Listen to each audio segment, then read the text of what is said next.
서강대 사회학과 교수인가?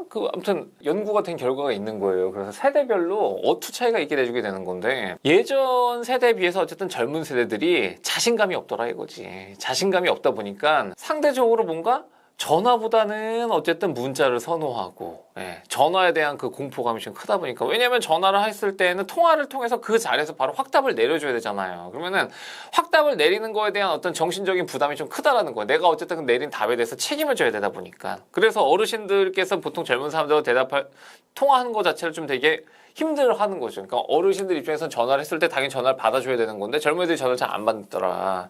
그리고 전화 연결된다 하더라도 확답을 내리지 않고 이 내용에 대해서는 뭐 문자로 답을 드리면 안 되겠냐 이런 식으로 얘기하는 것도 있게 되는 거 있고, 그 다음에 동시에 문자로 얘기를 했을 때도 보면은 확답을 잘 안 하는 거죠. 제 생각은 이러이러합니다라고 대답하지 않고 이러이러할 듯 합니다라고 보통 얘기를 하게 되는 거거든요. 그러니까 가능하면 확답을 내리지 않는 거예요. 그러니까 지금 보면 점점점을 내리는 것도 마찬가지 맥락인 것 같아요. 그 자신이 없는 거지 보면은. 그 자신이 없다라는 게 말씀하시는 그 질문에 대해서만 이제 부담이라는 걸 아니라 그 젊은 분께서 어느 누가 질문을 한다 하더라도 동일한 맥락에서 계속 뭔가 자신감 없이 뭔가 이렇게 대답을 하는 게 몸에 배어 있는 거예요 보면. 그러니까 저는 이거는 그냥 일종의 어떻게 보면 세대 특징인 것 같아요. 그러니까 이게 뭐 정상이다 얘기하는 게 아니라 그 세대가 갖고 있는 어떤 전체적인 맥락의 어떤 그런 특징이니까 그걸 좀 이해하시는 게 좋지 않을까. 그러니까 그거에 대해서 뭔가 화를 내고 네가 확실하게 답을 해라 이렇게 이해하시는 건 좀 아닐 것 같아요. 그런다 해서 행동이 바뀌진 않을 것 같아요.